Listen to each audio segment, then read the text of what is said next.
राजस्थान सरकार ने एक आदेश ये कह दिया कि कोविड-19 के नाम पर किसी भी औषधि की बिक्री होने पर कार्रवाई होगी। महाराष्ट्र के गृह मंत्री ने बताया कि सरकार में नकली दवाओं की अनुमति कतई नहीं होगी। इस विरोध को किस तरीके से देखें?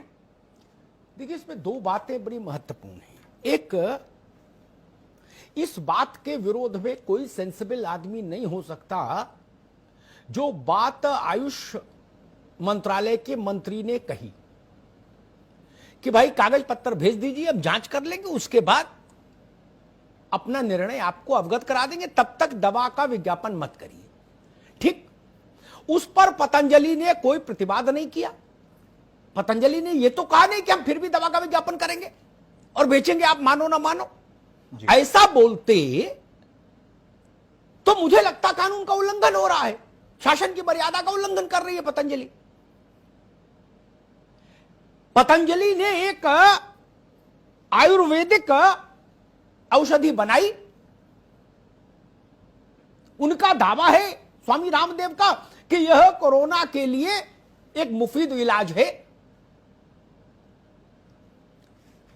केंद्र ने कहा जांच पड़ताल की रिपोर्ट भेज दीजिए, हम भी मुतमईन हो जाए, हमको भी भरोसा हो जाए, तो हम फिर आपको निर्णय बताएं कि यह दवा इस रूप में बिक सकती है या नहीं बिक सकती। यहां तक बात ठीक, यहां तक मसला होता तो मैं बहस इस पर नहीं लेके आता। बहुत सामान्य प्रक्रिया है, होनी चाहिए। लेकिन जब मैं देखता हूं देश का सबसे बड़ा विपक्षी दल मैदान में आ जाता है पतंजलि के खिलाफ, बाबा रामदेव के खिलाफ, क्या यह कांग्रेस भाजपा का मसला था? क्या यह सपा बसपा का मसला है? नहीं ना। वैज्ञानिक इस पर चर्चा करते, पक्ष विपक्ष में लड़ते, बात समझ आती। चिकित्सा विज्ञान से जुड़े लोग इस पर संघर्ष करते, मत भिन्नता जाहिर करते, मुझे बात समझ आती। राजनीतिक लोग इसके अखाड़े में क्यों कूद पड़े? आयुष ने अभी स्वामी रामदेव की दवा को रिजेक्ट नहीं किया है और राजस्थान कह रहा हम भी मुकदमा करेंगे, महाराष्ट्र कह रहा हम भी मुकदमा करेंगे, और मनीष तिवारी कांग्रेस के अधिकृत प्रवक्ता के तौर पर मोर्चा खोल रहे दिल्ली में। दूसरा, मैंने देखा जब से यह कोरोना आया, विश्व भर में, भारत नहीं कि विश्व भर में कोई पुरानी बीमारी ऐसी नहीं बची जिसकी गोली का टेस्ट की टेस्टिंग कोरोना में नहीं कर ली गई हो। कोई बीमारी नहीं बची। कैंसर, एड्स, टीबी, पेचिस, हैजा, कॉलरा, जाने कितनी, डेंगू, इबोला, चिबोला, सब की बीमारियों की एलोपैथी दवा कोरोना वालों को खिला दी। उसमें कुछ मर भी गए, कुछ बच भी गए, कुछ ठीक हो गए, अपनी किस्मत। क्यों खिला दी भाई? उसके लिए क्या हुआ था? उसके लिए कोई वैज्ञानिक प्रक्रिया का पालन हुआ क्या? क्या विश्व के सामने कोई ऐसा प्रमाण आया कि भाई ये दवा खिला रहे हैं? जिसकी जो समझ में आया, जिस देश के, जिस अस्पताल के, उसने वही दवा खिला दी पानी देके, बोले गो पियो भाई। और सबके पास एक ही तर्क था, बीमारी नहीं है तो दवा कहां से आ जाएगी? पुरानी ट्राई करो। ट्रायल किया ना आपने, लोगों पर ही किया ना। चूहे को खिलाई तो खिलाई नहीं टीबी की दवा। जो जहाज जहाज भर के हिंदुस्तान से सप्लाई हुई दुनिया भर के मुल्कों को, वो टीबी की दवा है। क्यों भाई? वो आदमी का जीवन नहीं था। किया ना आप लोगों ने। लेकिन आयुर्वेद, उसमें नुकसान की भी संभावना है। ऐसे परिणाम आए कि टीबी की दवा खिला दी, डेंगू की दवा खिला दी, उससे नुकसान हो गया। वहां नुकसान की संभावना थी तो भी अलाउ हुआ। गिलोय, तुलसी, अश्वगंधा, इससे नुकसान की संभावना तो नहीं ना किसी को। ऐसा तो कोई प्रमाण है नहीं कि गिलोय खा के आदमी मर गया, ये तुलसी का पत्ता चबा के मर गया, या मुलेठी खा के मर गया। और अगर ऐसा होता तो हिंदुस्तान की तो पूरी आबादी जने सैकड़ों हजारों वर्ष पहले निपट ली होती। हम लोग तो यही खा के जीवन जी रहे हैं। उस पर इतना बड़ा तमाशा खड़ा हो गया, पूरे मुल्क में लाठी चल गई, तलवारें चल गई, बोले बाबा ने बना कैसे ली दवा।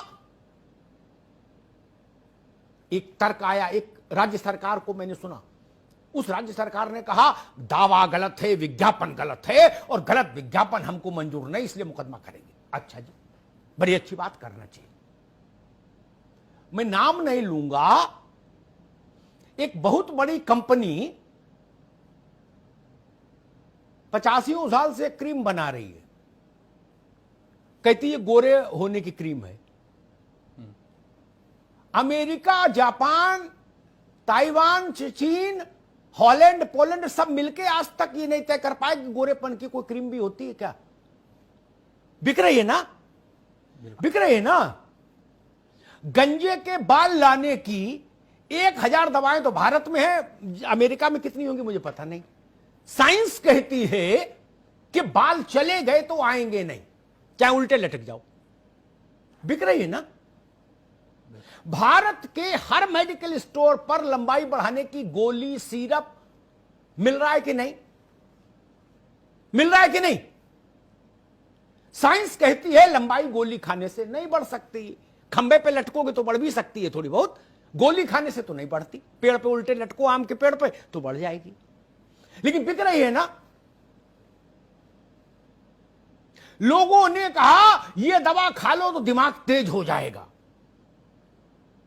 साइंस कहती है दिमाग दवा खाने से तेज नहीं होता, 5 साल में आपका जितना आईक्यू डेवलप हो जाता है जीवन भर उतना ही रहता है। विज्ञान ये कहता है, अंतिम, आज तक की अंतिम फाइंडिंग ये है। फिर दवा कैसे बिक रही है दिमाग तेज करने की? बिक रही है ना, बिक रही है ना। मैं 1000 उदाहरण दे दूंगा, 1000। यह तरीका ठीक नहीं। विज्ञान की बात विज्ञान वैज्ञानिकों को करने दीजिए, सियासतदानों को क्या समझ। यह स्थिति ठीक नहीं। और मान लीजिए हम कहते हैं कि बाबा रामदेव की यह दवा आयुष मंत्रालय की मोहर पा गई, तो क्या यह गर्व की बात नहीं है देश के लिए? विदेश से ही आए दवा, अंग्रेजी में पत्ता छपा हो, वही दवा प्रामाणिक है। जब एंटीसेप्टिक नहीं था तो फिटकरी लगाते थे कि नहीं लगाते थे? पुरानी पीढ़ी के लोगों को पता होगा, दाढ़ी बनाते थे, कट जाता था, क्या लगाते थे? फिटकरी लगाते थे ना। पानी में क्या डालते थे? फिटकरी डालते थे ना। आज कोई फिटकरी बता देगा तो उसके खिलाफ मुकदमा कर दोगे।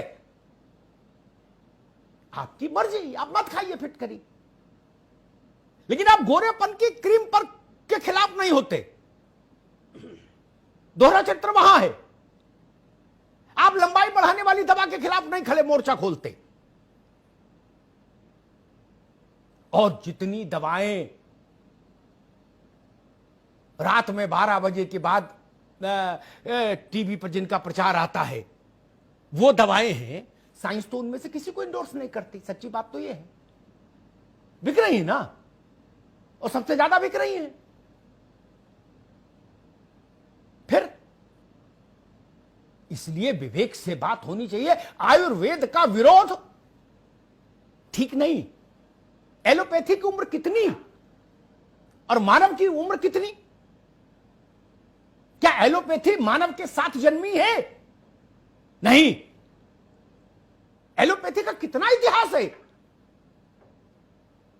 उससे पहले आदमी कैसे जिंदा रहता था? प्रकृति के साथ ही जिंदा रहता था, आयुर्वेद के साथ।